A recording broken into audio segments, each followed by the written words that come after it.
where you're taking marketing technology and how marketing technology provides a route to revenue.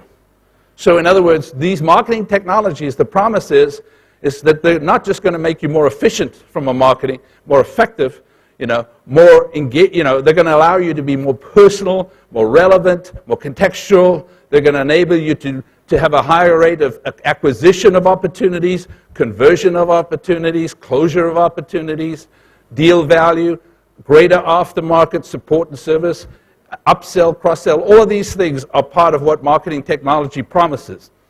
And you've got to have a strategy for app selection, and you've got to have the capability to integrate these apps, not just necessarily have them operating in silos, functional areas, and kept separate and apart, so, which is really what data unification for customer gratification. The end result is that if you've unified all this data and somebody's on your site, you're going to be able to predict or suggest or help or assist. You're going to make it simpler, easier, more convenient for them to do business.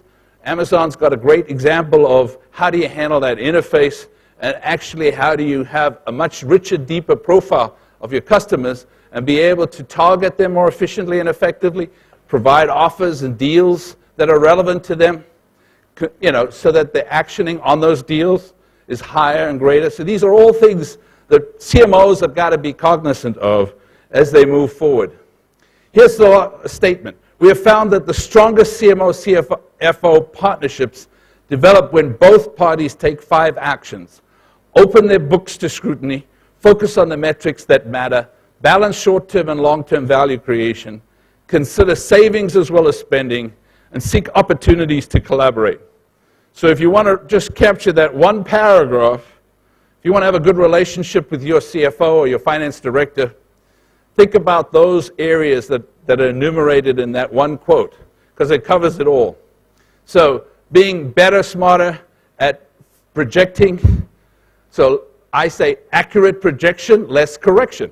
Accurate projection means not just what you're going to spend and how you're going to spend and where you're going to spend from a marketing mix standpoint. It's actually projecting what results you can expect, what outcomes are going to come. Less correction has to do with, gee, I went over budget, or my agency did this, or I had a cost I didn't expect. CFOs go crazy when you start doing that. So they want collaboration. You need to collaborate with a CFO, educate that CFO. He's hungry. CFOs have aspirations. They want to be, they're like lawyers, they want to be marketers. They're like CEOs, they want to be marketers. There isn't a C-level executive that doesn't want to be a marketer. They inherently feel they have that talent and skill and mindset. So they want to be educated. And then you have to evaluate on a mutual level.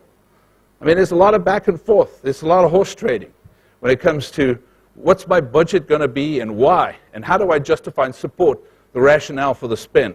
And right now, this time of the year, I'm assuming that everybody here is hunkering down and figuring out how they're going to make a case for spend next year.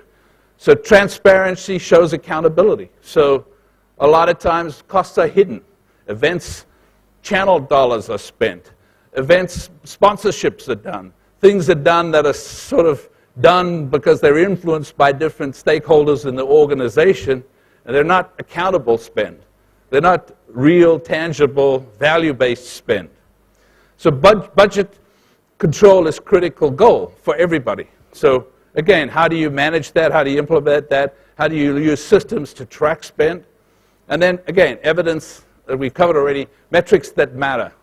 And metrics that matter for CFO should be mutually agreed upon metrics, and having a fairly sophisticated marketing performance measurement system that captures lots and lots of different data points.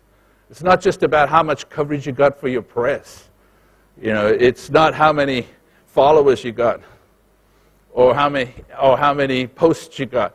It's what did it do to impact my business? What did it do? How much traffic did it drive to my site? How much of that traffic was converted? How much of it registered? How much downloaded content? How many of the people that downloaded content became serious customer prospects? How many of those customer prospects were converted?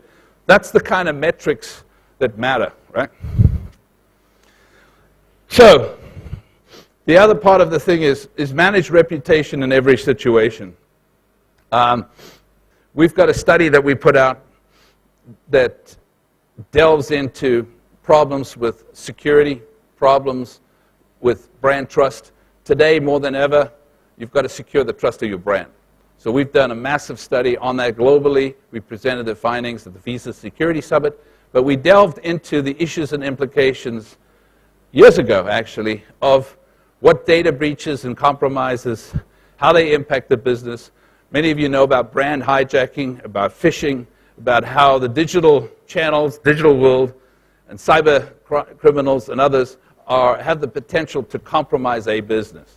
And again, most CMOs that we've surveyed don't have contingency plans, haven't done simulations, haven't thought through what-if scenarios, and don't know what to do if they are hit, whether it's an operational failure or it's a business continuity problem. Most CMOs have not looked at that. It's everything from your ATM systems are down to your retail point-of-sale systems are not working. There are lots of ways that you can be compromised, and how are you prepared to do that? Having containment strategies and having recovery programs. Most successful CMOs aspire to be CEOs. We just did a study around this. The most effective marketing leaders are focused on 3 key areas: becoming the engine for growth, energizing the organization around the customer agenda, not the company agenda, the customer agenda, and building a world-class marketing team. Those are really the 3 essential ingredients. We did we put out a self-assessment tool, and 1,400 chief marketers around the world took part in that.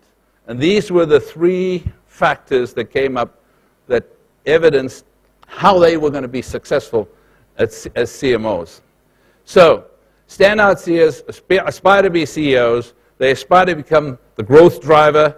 They advance customer eccentricity. They assume digital leadership. Another big area of leadership is converting over to the digital realm. And that's not just with regards to channels, but with regards to operations and regards to measurement and campaign execution and all those good things.